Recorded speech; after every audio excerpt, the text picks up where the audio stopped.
behind the father image, behind the mother image, behind the image of light inaccessible, and behind the image of profound and abysmal darkness, beyond all conception whatsoever, there's something else which we can't conceive at all.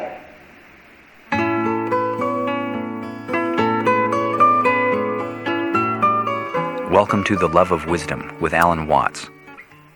As one of the century's most eloquent philosophers, Alan Watts introduced a generation in the West to the fascinating ideas of the Far East, the wisdoms of the Orient. In the 1960s and early 70s, he lectured throughout the English-speaking world and was recorded in a variety of settings, from seminars aboard his ferry boat, the Vallejo, in Sausalito, California, to keynote addresses at major universities. Recorded at the First Unitarian Church in San Francisco in 1971, this program is called Images of God. Here's Alan Watts. Now, I'm sure that most of you know the old story about the astronaut who went far out into space and was asked on his return whether he had been to heaven and seen God. And he said yes. And so they said to him, well, what about God? And he said, she is black. And although this is a very well-known and well-worn story, it is very profound. Because, I tell you, I knew a monk who started out in life as pretty much of an agnostic or an atheist, and then he began to read Henri Bergson, the French philosopher who proclaimed the vital force, the élan vital, and so on. And the more he read into this kind of philosophy, the more he saw that these people were really talking about God. And I've read a great deal of theological reasoning about the existence of God, and they all start out on this line. If you are intelligent and reasonable, you cannot be the product of a mechanical and meaningless universe. Figs do not grow on thistles. Grapes do not grow on thorns. And therefore, you, as an expression of the universe, as an aperture through which the universe is observing itself, cannot be a mere fluke. Because if this world peoples, as a tree brings forth fruit, then the universe itself, the energy which underlies it, what it's all about, the ground of being, as Paul Tillich called it, must be intelligent. Now, when you come to that conclusion, you must be very careful, because you may make an unwarranted jump. Namely, the jump to the conclusion that that intelligence, that marvelous designing power which produces all this, is the biblical God. Be careful. Because that God, contrary to his own commandments, is fashioned in the graven image of a paternal, authoritarian, beneficent tyrant of the ancient Near East.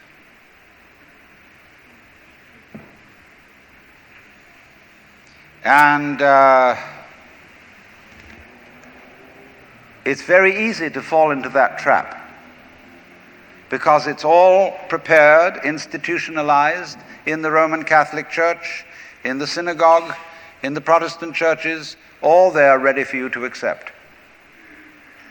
And by the pressure of social consensus and so on, it is very natural to assume that when somebody uses the word God, it is that father figure which is intended.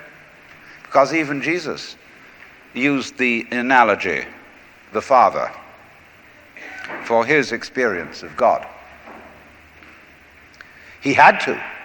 There was no other one available to him in his culture. But nowadays, we are in rebellion against the image of the authoritarian father. Especially this should happen in the United States, where it happens that we are a republic and not a monarchy. And if you, as a loyal citizen of this country, think that a republic is the best form of government, you can hardly believe that the universe is a monarchy. But to reject the paternalistic image of God as an idol is not necessarily to be an atheist. Although I have advocated something called atheism in the name of God. That is to say, an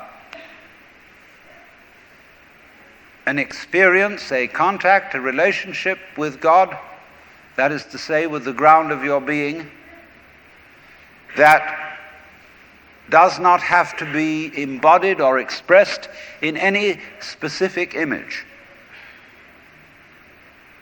Now, theologians on the whole don't like that idea, because I find in my discourse with them that they want to be a little bit hard-nosed about the nature of God. They want to say that God has indeed a very specific nature. Ethical monotheism means that the governing power of this universe has some extremely definite opinions and rules to which our minds and acts must be conformed. And if you don't watch out, you'll go against the fundamental grain of the universe and be punished in some way. Old-fashionedly, you will burn in the fires of hell forever. More modern-fashionedly, you will fail to be an authentic person. It's another way of talking about it. But there is this feeling, you see, that there is authority behind the world, and it's not you. It's something else. Like we say, that's something else that's far out. And therefore, this Jewish, Christian, and indeed Muslim approach makes a lot of people feel rather strange, estranged from the root and ground of being. There are a lot of people who never grow up and are always in awe of an image of grandfather. Now, I'm a grandfather. I have 5 grandchildren, and so I'm no longer in awe of grandfathers. I know I'm just as stupid as my own grandfathers were, and therefore am not about to bow down to an image of God with a long white beard. Now, naturally, of course, we intelligent people don't believe in that kind of a God, not really. I mean, we think that God is spirit, that God is very undefinable and infinite and all that kind of thing. But nevertheless, the images of God are have a far more powerful effect upon our emotions than our ideas. And when people read the Bible and sing hymns, Ancient of Days, who sittest throned in glory, immortal, invisible, God only wise, in light inaccessible, hid from our eyes, they still got that fellow up there with a beard on. It's way in the back of the emotions. And so we should think, first of all, in contrary imagery. And the contrary imagery is, she's black. Imagine instead of God the Father, God the Mother. And imagine that this is not a luminous being, blazing with light, but an unfathomable darkness, such as is portrayed in Hindu mythology by Kali, K-A-L-I, the Great Mother, who is represented in the most terrible imagery. Kali has a tongue hanging out long, drooling with blood. She has fanged teeth. She has a scimitar in one hand and a severed head in the other. And she is trampling on the body of her husband, who is Shiva. Shiva represents also, furthermore, the destructive aspect of the deity, wherein all things are dissolved so that they be reborn again. And here is this blood-sucking, terrible mother as the image of the supreme reality behind this universe. Imagine, it's the representative of the octopus, the spider, the awful-awfuls, the creepy crawlies at the end of the line, which we are all terrified of. Now that's a very important image, because let us suppose, just for the sake of argument, that all of you sitting here right now are feeling fairly all right. I mean, you're not in hospital. You don't have the screaming mimes. You have a sense, you probably had dinner and are feeling pretty good. But you know that you feel that you're fairly good because in the background of your minds, very far off in the background of your minds, you've got the sensation of something absolutely ghastly that simply mustn't happen. And so against that, which is not happening, and which doesn't necessarily have to happen, but by comparison with that, you feel pretty all right. And that absolutely ghastly thing that mustn't happen at all is Kali. And therefore, at once, we begin to wonder whether the presence of this Kali is not in a way very beneficent.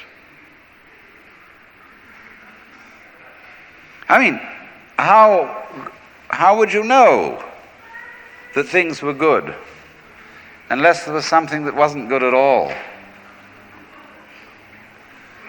Now I'm not putting this forward as a final position. I'm only putting it forward as a variation, as a way of beginning to look at a problem and getting our minds out of their normal ruts. She's black.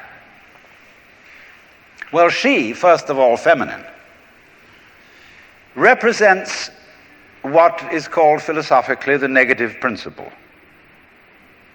Now, of course, people who are women in our culture today and believe in women's lib don't like to be associated with the negative, because the negative has acquired very bad connotations. We say accentuate the positive. Well, that's a purely male chauvinistic attitude. How would you know that you were outstanding unless, by contrast, there was something instanding?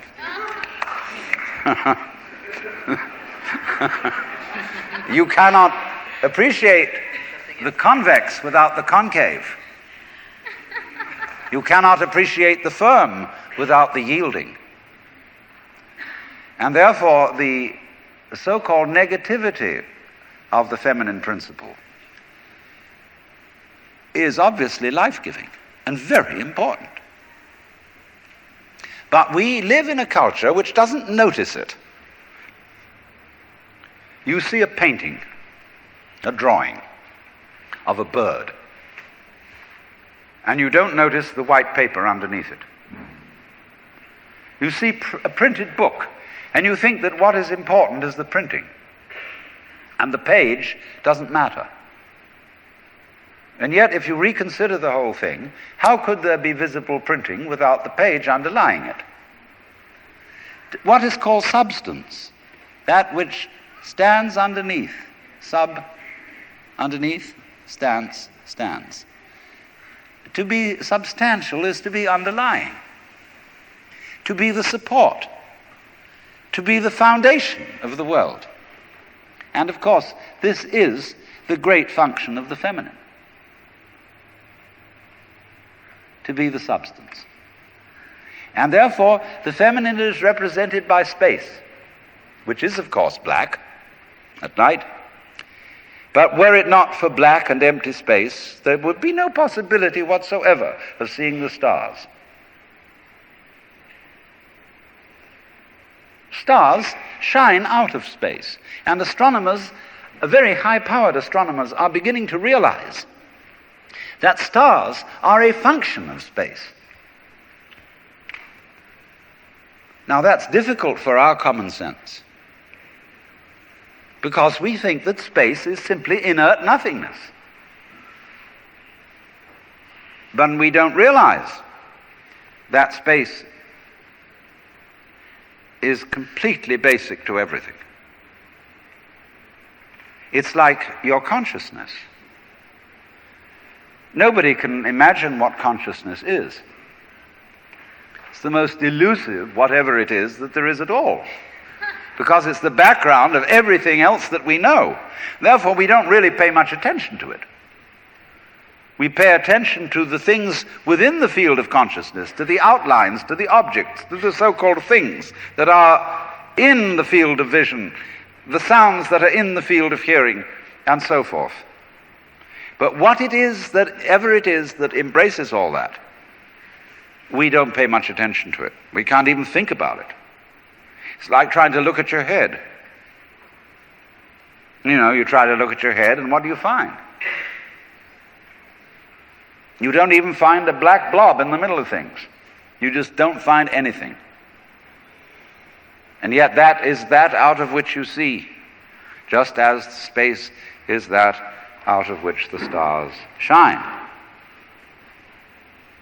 So there's something very queer about all this. That which you can't put your finger on, that which always escapes you, that which is completely elusive, the blank, seems to be absolutely necessary for there to be anything whatsoever. Now let's take this further. Kali also is the principle of death, because she carries a scimitar in one hand and a severed head in the other. Death. This is tremendously important to think about. We put it off. Death is swept under the carpet in our culture. In the hospital, they try to keep you alive as long as possible in utter desperation. They won't tell you that you're going to die. When their relatives have to be informed that it's a hopeless case, they say, don't tell this to the patient. And all the relatives come around with hollow grins and say, well, you'll be all right in about a month, and then we'll go and have a holiday somewhere and sit by the sea and listen to the birds and whatnot. And the dying person knows that this is mockery. Well, of course, we've made death howl with all kinds of ghouls. We've invented dreadful afterlives. I mean, the Christian version of heaven is as abominable as the Christian version of hell. I mean, nobody wants to be in church forever. Children are absolutely horrified when they hear these hymns which say, prostrate before thy throne to lie and gaze on thee. They can't imagine what this imagery means. I mean, in a very subtle theological way, I could wangle that statement around to make it extremely profound. I mean, to be prostrate at once and to gaze on the other hand, see, is a coincidentia oppositorum, a coincidence of opposites, which is very, very deep. But to a child, it is a crick in the neck. And that's the sort of imagery we're brought up with. So the idea of what might happen after death, well, you're going to be faced with your judge, the one who knows all about you. This is Big Papa, who knows you were a naughty boy and a very naughty girl, especially girl, from the beginning of things. He's going to look right through to the core of your inauthentic existence. And what kind of heebie-jeebies may come up. Or you may believe in reincarnation, and you think that your next life will be the rewards and the punishments for what you've done in this life. And you know you got away with murder in this life. And the most awful things are going to happen next time around. So you look upon death as a catastrophe. Then there are other people who say, well, when you're dead, you're dead. Just nothing going to happen at all. So what you got to worry about? Well, we don't quite like that idea, because it spooks us. What's it be like to die? To go to sleep and never, never, never wake up? Well, a lot of things it's not going to be like. It's not going to be like being buried alive. It's not going to be like being in the darkness forever. I tell you what, it's going to be like as if you never had existed at all. Not only you, but everything else as well. There was never anything, and there's no one to regret it. And there's no problem. Well, think about that for a while. It's kind of a weird feeling you get when you really think about that. You really imagine it. Just to stop altogether. And you can't even call it stop, because you can't have stop without start. And there wasn't any start. There's just no thing. Well, then when you come to think of it, that's the way it was before you were born. I mean, if you go back in memory as far as you can go, you get to the same place as you go forward in your anticipation of the future as to what it's going to be like to be dead. Then you get these funny ideas that this blankness is the necessary counterpart of what we call being. Now, we all think we're alive, don't we? I mean, we're really here? That there is something called existence? The existentialists, Dasein, throneless, here we are. But how could you be experiencing that as a reality unless you had once been dead? What gives us any ghost of a notion that we're here, except by contrast with the fact that we once weren't? And later on won't we? But this thing is a cycle, like positive and negative poles in electricity. So this then is the value of the symbolism of she is black.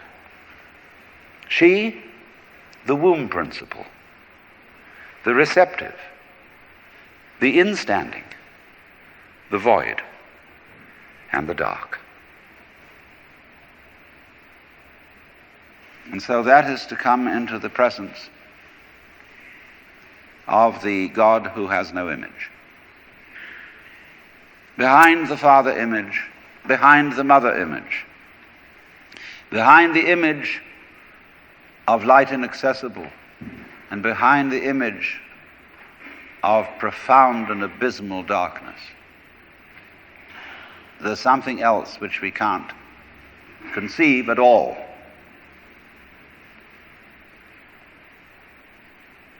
Dionysius the Areopagite called it the luminous darkness.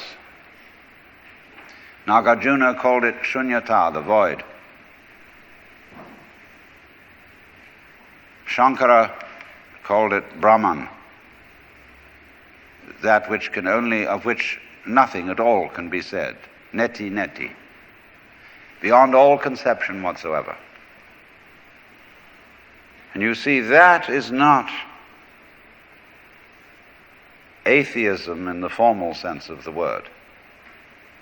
This is a profoundly religious attitude, because what it corresponds to practically is an attitude to life of total trust, of letting go. When we form images of God, they are all really exhibitions of our lack of faith. Something to hold on to, something to grasp. How firm a foundation, what lies underneath us, the rock of ages, or whatever, ein feste Burg. But when we don't grasp, we have the attitude of faith. If you let go of all the idols, you will of course discover that what this unknown is, which is the foundation of the universe, is precisely you. It's not the you think you are. No, it's not your opinion of yourself. It's not your idea or image of yourself. It's not the chronic sense of muscular strain, which we usually call I. You can't grasp it. Of course not. Why would you need to? Supposing you could, what would you do with it?